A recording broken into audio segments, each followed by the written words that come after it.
दोस्तों आज के इस वीडियो का topic electrician interview basic question के ऊपर है। दोस्तों अगर आप इलेक्ट्रिशियन का इंटरव्यू देने जा रहे हो तो आपके लिए यह वीडियो काफी कारगर होने वाला है, क्योंकि दोस्तों इस वीडियो के अंदर मैं अपने प्रैक्टिकल नॉलेज से आपके लिए कुछ क्वेश्चन लेके आया हूँ जो हमसे अधिकतर इंटरव्यू में पूछे जाते हैं। तो दोस्तों ये हमारे सामने 7 क्वेश्चन है जो कि काफी इंपॉर्टेंट है और बार बार यही क्वेश्चन दोहराए जाते हैं अगर आप इलेक्ट्रिशियन का इंटरव्यू दे रहे हैं। तो दोस्तों सबसे पहले क्वेश्चन पे आते हैं कि एमसीबी, जो हमारे सामने एमसीबी है और ये हमारे सामने फ्यूज है, आखिर इन दोनों में अंतर क्या होता है। दोस्तों हमसे बहुत बार पूछा जाता है ये क्वेश्चन कि एमसीबी और फ्यूज में क्या अंतर है, और दोस्तों बहुत सिंपल है। देखो दोस्तों जो हमारे सामने फ्यूज है, इस फ्यूज को बोलते हैं दोस्तों एचआरसी फ्यूज। क्या बोलते हैं दोस्तों इसको? HRC fuse. और जो ये हमारी एमसीबी है, ये एमसीबी का पूरा नाम तो होता है मिनिएचर सर्किट ब्रेकर।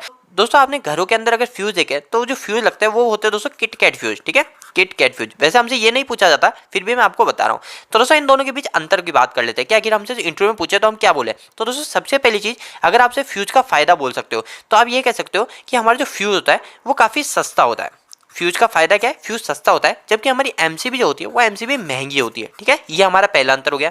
दूसरी चीज दोस्तों, फ्यूज का अंतर और एमसीबी में अंतर यह है कि जैसे कभी कोई फॉल्ट होता है, जैसे कोई हमारा इलेक्ट्रिकल फॉल्ट होता है, तो हमारा जो फ्यूज होता है उसको हमको रिप्लेस करना पड़ता है, मतलब इसकी वजह दूसरा फ्यूज लगाना पड़ेगा। जबकि हमारी जो एमसीबी है, ये एमसीबी को हम रीयूज कर सकते हो, मतलब हम इसको वापस से उपयोग में ले सकते हैं। इसके अलावा दोस्तों इन दोनों के बीच जो अंतर है वो तीसरा काफी इंपॉर्टेंट है, जो अगर आप बोलोगे तो ये दोनों बोलने की भी जरूरत नहीं है। वो है दोस्तों हमारी जो एमसीबी होती है वो एमसीबी हाई सेंसिटिव होती है। अब हाई सेंसिटिव का मतलब क्या होता है दोस्तों?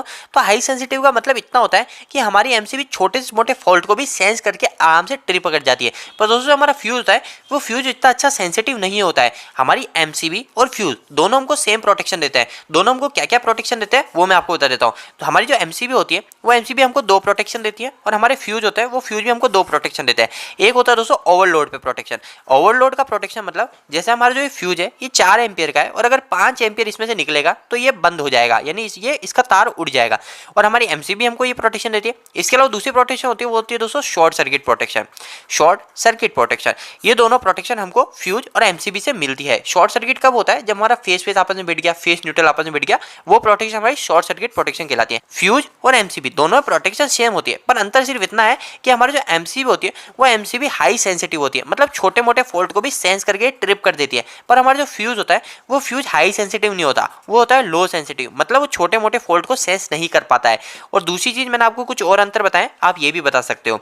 इसके अलावा दोस्तों सेकंड क्वेश्चन पे आते हैं कि इलेक्ट्रिक से लगी आग को कैसे बुझाएंगे। दोस्तों काफी इंपॉर्टेंट क्वेश्चन है, ये सेफ्टी के नजरिए से पूछा जाता है। मतलब भविष्य में हमारे इलेक्ट्रिकल में आग लगे, हमारे कोई शॉर्ट सर्किट हो रहा है और कंटिन्यूसली हो रहा है, उससे आग लग रही है, तो आप क्या करोगे? तो दोस्तों इलेक्ट्रिक से लगी आग को कैसे बुझाएंगे, इसका आंसर सिर्फ एक लाइन का ही है। सबसे पहले आप ये बोलेंगे कि हम रेत व मिट्टी का उपयोग करेंगे अगर हमारे पास में कोई भी इक्विपमेंट नहीं है। और दोस्तों अगर हमारे पास में उपकरण है तो आप कौन सी गैस का उपयोग करोगे? दोस्तों देखो, ए टाइप की गैस आती है, बी टाइप की आती है, सी टाइप की आती है, डी टाइप की आती है और के टाइप की भी गैस आती है। ठीक है, तो दोस्तों इसमें से किस टाइप की गैस का उपयोग करोगे? तो दोस्तों आपको जो गैस का उपयोग करना है वो करना है दोस्तों सी टाइप की गैस। अगर आपसे कोई इंटरव्यू में पूछे कि आप कौन सी टाइप की गैस का उपयोग करोगे, तो आपको करनी है सी टाइप की गैस, क्योंकि दोस्तों सी टाइप की जो गैस होती है उसके अंदर होता है CO2, मतलब कार्बन डाइऑक्साइड।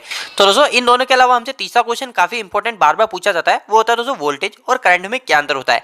दोस्तों ये काफी डिफिकल्ट लगता है, पर आप इसको एक बार समझेंगे तो ये काफी आसान है कि आखिर वोल्टेज और करंट इन दोनों में क्या अंतर है। तो दोस्तों देखो, वोल्टेज और करंट, ठीक है, वोल्टेज और ये हो गया है हमारा करंट। तो दोस्तों इन दोनों में अंतर बहुत ही सिंपल है कि हमारा जो वोल्टेज होता है वो एक तरीके होती है ताकत। देखो आपको मैं समझाता हूं, जैसे हमारे घर का जो पंखा है, ठीक है, ये हमारे घर का कोई भी फैन है, ये हमारे घर का फैन है। तो दोस्तों अगर इसमें पूरे वोल्टेज आएंगे ना, जैसे इस फैन के जो वोल्टेज है 220 वोल्टेज है, अगर वो 220 वोल्टेज पूरा है तो ये पंखा इसकी फुल स्पीड के साथ घूमेगा, जो भी इस पे स्पीड सेट है। पर दोस्तों अगर इसके अंदर 180 वोल्टेज ही हम दे रहे हैं तो ये जो पंखा है ये पंखा धीरे स्पीड में घूमेगा। तो दोस्तों हमारा जो वोल्टेज होता है वो एक तरीके की ताकत होती है, और जो हमारा करंट होता है वो करंट होता है धारा। धारा का मतलब दोस्तों बहने की धारा। बहने की धारा का मतलब जो हमारे जो इलेक्ट्रॉन होते हैं वो इलेक्ट्रॉन कितने फ्लो कर रहे हैं वो हमारा करंट कहलाता है। अब दोस्तों इसको और भी आसान शब्दों में समझाता हूँ। जैसे हमारे एक वायर है, ठीक है, ये वायर है, और मैं और समझाने के लिए यहाँ पे एक पाइपलाइन बनाता हूँ। ये एक पाइपलाइन है, बहुत ही सिंपल है, वाटर से संबंधा। तो दोस्तों देखो, यहाँ से मैंने इसके अंदर पानी भेजा, ठीक है, ये हमारे इसके अंदर पानी भेजा। तो दोस्तों यहाँ पे जो पानी गिर रहा है वो तो हो गया हमारा करंट, कि कितना पानी गिरा, इस साइड हमारा कितना पानी गिरा वो तो हो गया हमारा करंट। पर दोस्तों ये पानी कितना धक्का दे सकता है, जैसे यहाँ पे कोई भी चीज पड़ी है, जैसे यहाँ पे हमारा एक पेन पड़ा है, तो इस पेन को कितनी ताकत से फेंक सकता है, तो वो है दोस्तों वोल्टेज। इसकी ताकत जो है पानी की वो है वोल्टेज, और हमारा पानी कितना गिर रहा है वो है करंट। इसी तरह दोस्तों अगर आपको इंटरव्यू में पूछे तो आपको क्या बोलना है, इंटरव्यू में तो आप ऐसे नहीं बोल सकते ना पानी का धक्का, या ऐसा तो नहीं समझा सकते। तो आप दोस्तों या तो आप कह सकते हो कि वोल्टेज जो है एक तरह की ताकत। अगर आप थोड़ा इंटरव्यू में इंग्लिश में बोलना चाहते हो ये कह सकते हो कि वोल्टेज तो होता है इलेक्ट्रोमोटिव फोर्स, इलेक्ट्रोमोटिव फोर्स, यही इसकी पूरी डेफिनेशन है कि वोल्टेज क्या है, वो है इलेक्ट्रोमोटिव फोर्स। और दोस्तों अगर दूसरी चीज आपसे पूछे कि करंट क्या है, तो करंट को मैंने आपको बताया कि हमारी धारा होती है, तो आप ये कह सकते हो बहने की धारा, बहने की धारा, या फिर आप इंग्लिश में कहना चाहो तो फ्लो ऑफ इलेक्ट्रॉन करंट कहलाता है। तो दोस्तों आपका थर्ड क्वेश्चन भी क्लियर हो गया होगा कि वोल्टेज और करंट में क्या अंतर होता है। तो दोस्तों फोर्थ क्वेश्चन पे आता है कि आखिर मेगर का उपयोग क्यों किया जाता है। तो दोस्तों इसका क्वेश्चन आपसे ये भी पूछा जा सकता है कि मेगर क्या होता है, वे मेगर का उपयोग क्यों किया जाता है। तो दोस्तों देखो मेगर क्या होता है, मेगर सिर्फ एक तरह का होता है हमारा insulation tester, insulation tester, insulation tester भी कहते हैं, या फिर कहीं कहीं पे बोल सकते हैं कि हम रेजिस्टेंस टेस्ट कर सकते हैं। ठीक है, तो दोस्तों रेजिस्टेंस टेस्टर या इंसुलेशन टेस्टर क्या होता है, एक बार आप इसको समझ लीजिए ताकि आपके लिए काफी इजी हो जाएगा। तो दोस्तों देखो क्या होता है, जैसे हमारा ये टेस्टर है, ठीक है, ये हमारा एक टेस्टर है। तो दोस्तों देखो यहाँ पे अगर मैं इसमें करंट लगाऊंगा, यहाँ पे अगर मैंने इसको करंट से छुआ तो मेरा वो जो करंट है वो करंट इसके अंदर जो पूरी रोड है इस रोड के अंदर फैलेगा। ठीक है, यही है। पर दोस्तों मेरे को कभी चेक करना है कि मेरा जो ये है इंसुलेशन, इसको बोलते हैं दोस्तों इंसुलेशन, तो ये इंसुलेशन कहीं फेल तो नहीं हो गया। तो मैं क्या करूंगा, यहाँ पे एक मेगर की लीड लगाऊंगा और यहाँ पे एक मेगर की लीड लगाऊंगा। तो ये मेगर की लीड क्या करेगी, तो इसमें और इसमें क्या रेजिस्टेंस है, तो दोस्तों अगर रेजिस्टेंस ज्यादा होता है तो हमारा करंट फ्लो नहीं करता, इसका रेजिस्टेंस क्या होता है, ज्यादा होता है, इंसुलेशन का रेजिस्टेंस हमेशा ज्यादा होता है। तो दोस्तों अगर आपसे कोई पूछे कि मेगर क्या होता है और मेगर का क्यों उपयोग किया जाता है, तो आप कह सकते हो मेगर हमारा इंसुलेशन टेस्टर होता है, हम उससे रेजिस्टेंस टेस्ट करते हैं किसी भी चीज का। और इसका उपयोग कहाँ किया जाता है, तो दोस्तों मोटर को टेस्ट करने के लिए कर सकते हैं, या फिर हमारे केबल का इंसुलेशन टेस्ट करने के लिए कर सकते हैं, यानी हम कहीं पे भी इंसुलेशन टेस्ट करने के लिए मेगर का उपयोग करते हैं। तो दोस्तों पांचवें क्वेश्चन की तरफ आते हैं, मोटर कितने प्रकार की होती है। तो दोस्तों कभी भी आप इंटरव्यू देने जाते हैं तो आप हमेशा यही कहते हैं कि हमारी मोटर दो प्रकार की होती है, एक होती है हमारी एसी मोटर और एक होती है हमारी डीसी मोटर। पर दोस्तों आगे से ध्यान रखिएगा, अगर आपको इंटरव्यू में क्लियर होना है, अगर आपके चांस आपको बढ़ाने हैं, तो आप कहिएगा मोटर हमारे तीन टाइप्स की होती है, एक एसी मोटर होती है, एक डीसी मोटर होती है और एक स्पेशल मोटर होती है। अब ये स्पेशल मोटर क्या होती है, तो दोस्तों स्पेशल मोटर में कुछ अलग मोटर होती है। एसी मोटर के अंदर तो आपको पता है इंडक्शन मोटर हो गई, डीसी मोटर के अंदर आपको पता है कि शंट मोटर, ये तो सब हो गई। पर स्पेशल मोटर के अंदर कुछ ऐसी मोटर आती है जो एसी से भी चल जाती है और डीसी से भी चल जाती है। अगर मैं आपको कुछ एग्जांपल बताऊं तो हो गई एक यूनिवर्सल मोटर। अब ये यूनिवर्सल मोटर जो होती है ना दोस्तों, वो एसी से भी चलती है और डीसी से भी चलती है। कभी भी आप इंटरव्यू देने जाए तो आप यही कहिएगा कि एक एसी मोटर होती है, एक डीसी मोटर होती है और एक होती है स्पेशल मोटर। तो दोस्तों इससे आपके चांस इंटरव्यू में पास होने काफी हद तक बढ़ जाएंगे। और दोस्तों अगर आपको ये जानना है कि मोटर कितने टाइप्स की होती है, तो इसके ऊपर मैंने ऑलरेडी एक वीडियो बना रखा है, आप हमारे चैनल को विजिट कर सकते हैं, या फिर आप मुझे कमेंट बॉक्स में कमेंट करके बता सकते हैं। दोस्तों क्वेश्चन नंबर 6, एक square MM copper aluminium cable पर हम कितना लोड जोड़ सकते हैं। मैं आपको वापस समझाता हूँ क्वेश्चन कि 1 स्क्वायर एमएम कोई भी केबल है, जैसे वो कॉपर की भी हो सकती है या एल्यूमिनियम की, तो मैं कॉपर की 1 स्क्वायर एमएम पे कितना लोड, कितना एम्पियर कनेक्ट करा सकता हूँ, या फिर एल्यूमिनियम के 1 स्क्वायर एमएम पे कितना एम्पियर कनेक्ट करा सकता हूँ।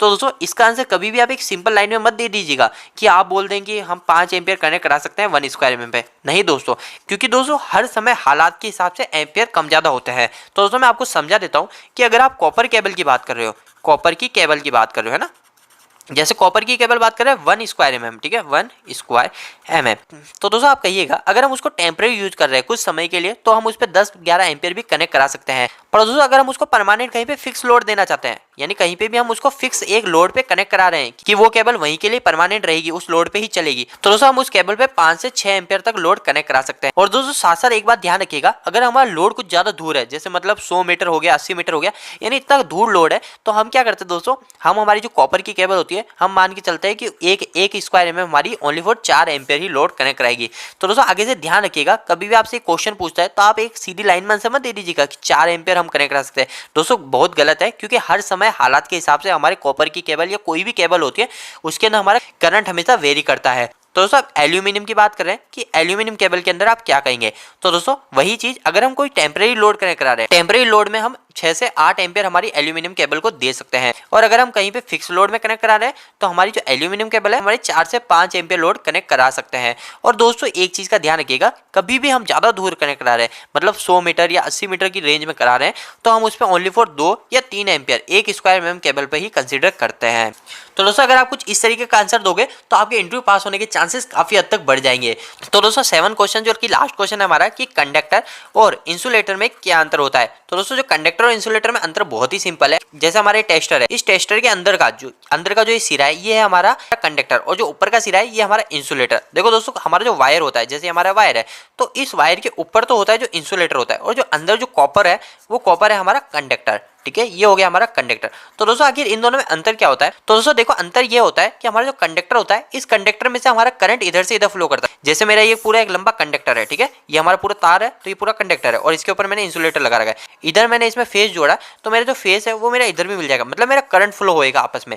और जो हमारा इंसुलेटर होता है, तो इंसुलेटर में अगर मैंने इधर फेस जोड़ा, हमने इधर करंट दिया, तो हमारा करंट इधर भी नहीं पहुंच पाएगा। इंसुलेटर का यही फर्क होता है। तो दोस्तों कंडक्टर और इंसुलेटर में यही फर्क होता है। कंडक्टर एक तरह का चालक होता है, चालक का मतलब दोस्तों करंट एक जगह से दूसरी जगह तक पहुंच जाएगा। पर दोस्तों हमारा जो इंसुलेटर होता है, इंसुलेटर का मतलब ये होता है हमारी सेफ्टी के लिए उपयोग करता है। जैसे यहाँ पे करंट लगाया तो वो यहाँ पे नहीं पहुंच पाएगा। अगर मैं आपको थोड़ा एग्जांपल दूं, तो हमारे जो भी वायर है, जो भी हमारे कॉपर है, एल्यूमिनियम है, जो भी वायर है वो हमारे कंडक्टर होते हैं। और इंसुलेटर की बात करें तो इंसुलेटर में जैसे हमारा ये रबड़ हो गया, हमारा गिलास हो गया, प्लास्टिक हो गया, ये सब हमारे इंसुलेटर में आते हैं। तो दोस्तों ये कुछ बेसिक क्वेश्चन थे जो आपके होने वाले अगले इंटरव्यू में काफी काम आने वाले हैं। दोस्तों यह वीडियो आपको कैसा लगा, इस वीडियो को लाइक करके जरूर बताइएगा। अगर आपको कोई भी सवाल इस वीडियो के प्रति या फिर इलेक्ट्रिकल से जुड़ा है तो आप मुझे नीचे कमेंट बॉक्स में कमेंट करके पूछ सकते हैं। इलेक्ट्रिकल वीडियोस अगर आप हिंदी में देखना पसंद करते हैं, आज ही इस चैनल को सब्सक्राइब कर लीजिए। आज के लिए इतना ही, धन्यवाद।